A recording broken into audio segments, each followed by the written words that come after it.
Ya, selamat malam Asriel Nugraha. Ya, selamat malam. Ya, silakan buka kamera dan bertanya. Suara musik dari mana ya? Ya, halo. Suara musik dari mana itu? Oh, TV, Kak. Ya, dimatiin dulu, Kak. Silakan dimatiin TV-nya dan buka kamera. Gelap ya. Sebentar.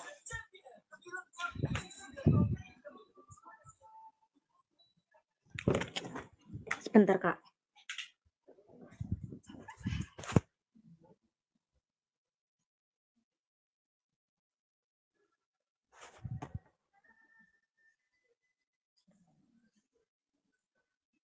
Ya, silakan Kak Aris Asriel. Ya, selamat malam. Ya, silakan pertanyaannya apa? Kemana sih ini? Om Gem. Saya mau tanya, bagaimana awal penciptaan manusia dan pada hari kiamat itu gimana, Kak?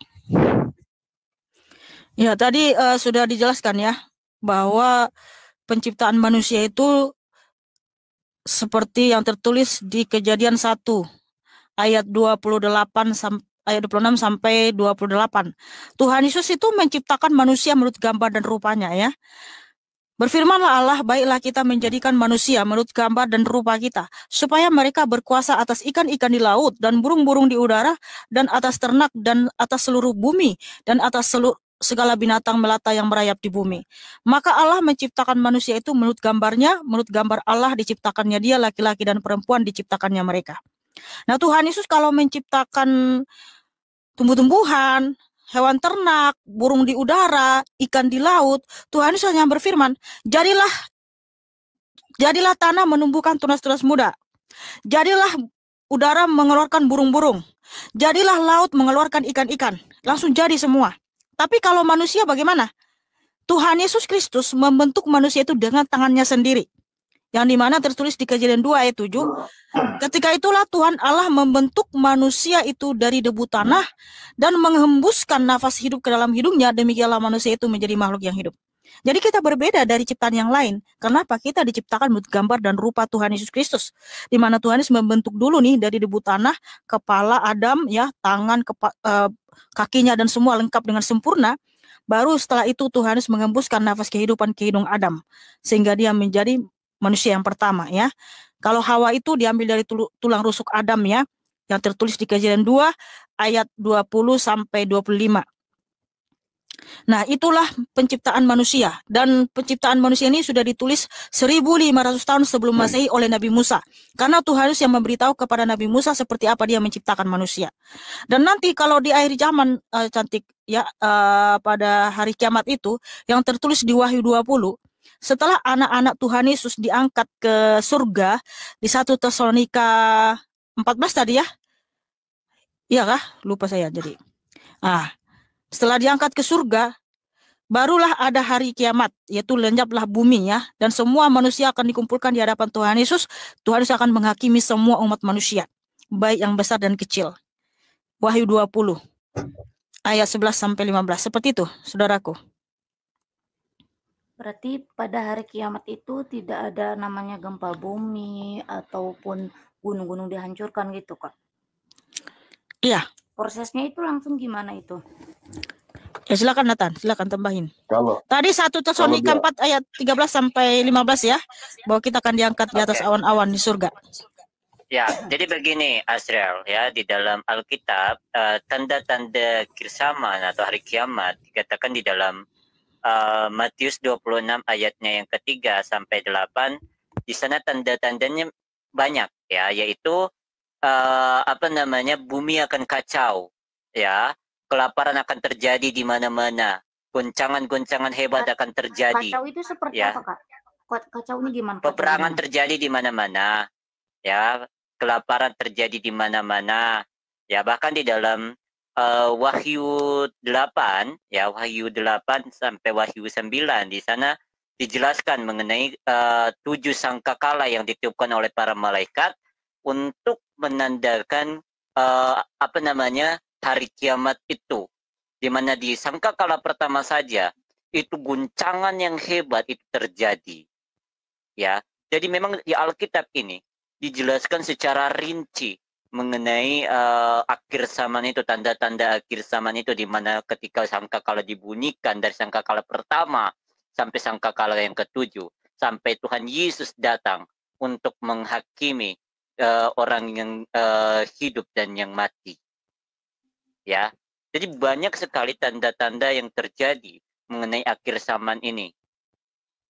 Ya, seperti itu Azriel. Guncangan yang hebat, ya guncangan yang hebat itu seperti gempa bumi atau gimana sih Kak? Bukannya guncangan itu kan getaran, sama kayak gempa bumi kan? Betul.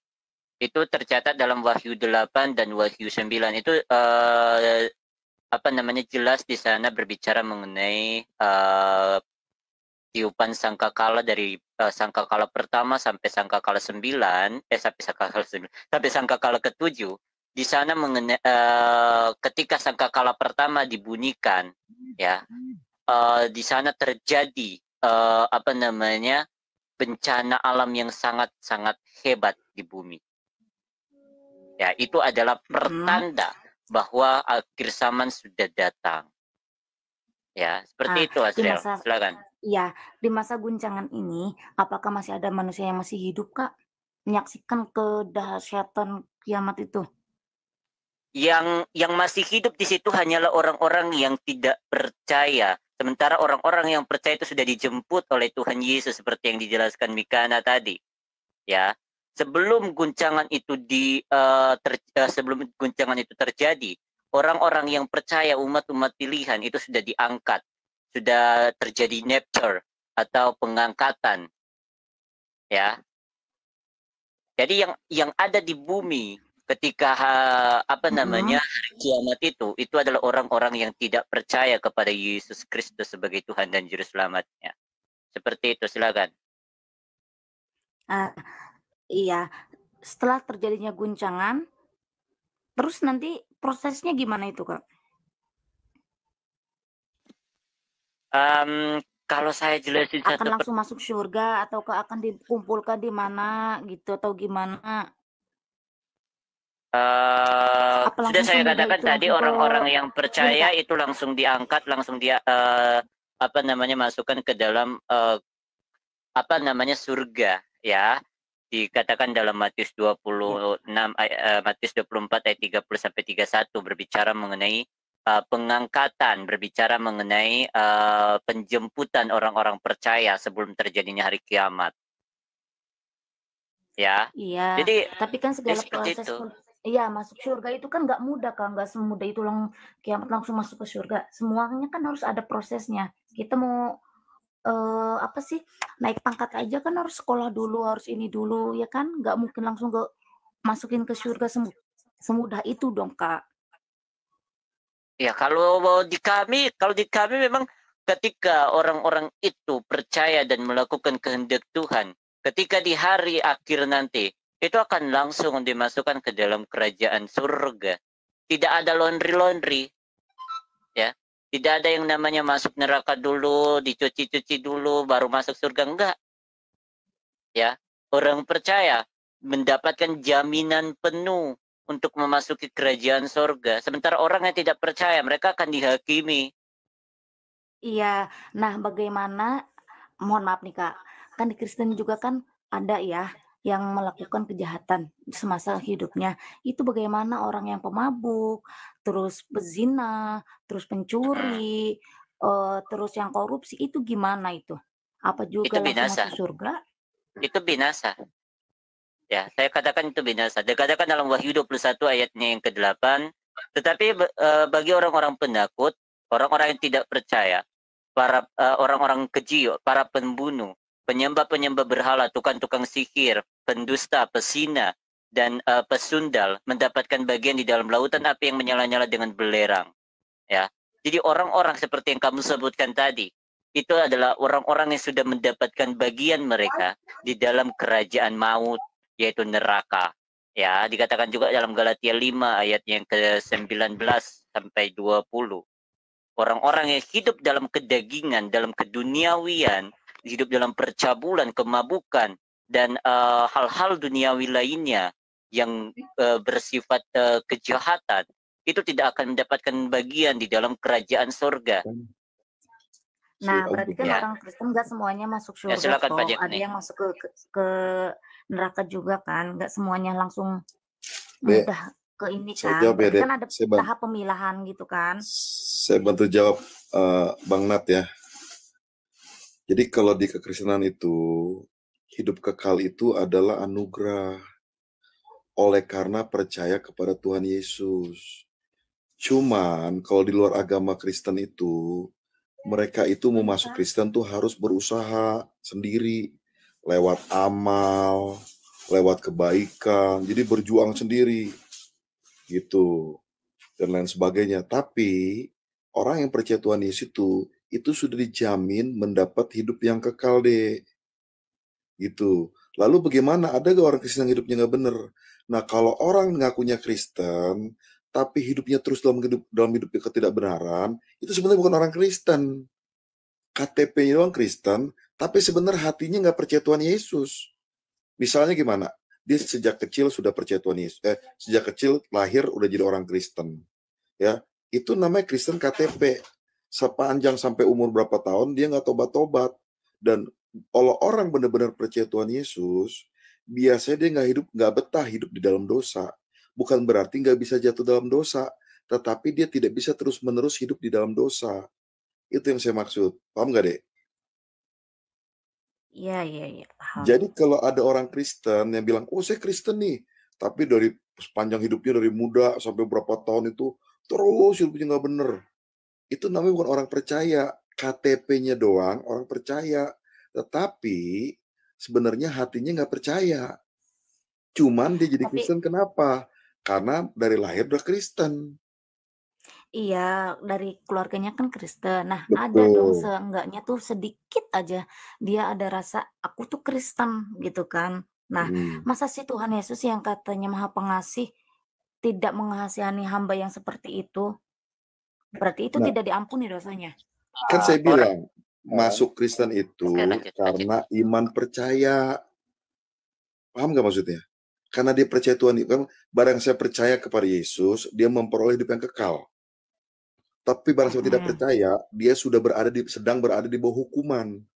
Artinya, kalau misalnya dia benar-benar punya hati yang percaya sama Tuhan Yesus, pasti hidupnya berbeda. Kalau hidupnya nggak percaya, itu ciri-cirinya ya. Kalau hidupnya nggak benar terus, ya, dan itu artinya dia nggak percaya Tuhan Yesus sebenarnya. Tapi kalau benar-benar percaya, harusnya dia punya buah-buah. Ada pertama ada buah pertobatan. Kedua ada buah-buah roh. Yang ketiga ada buah pelayanan.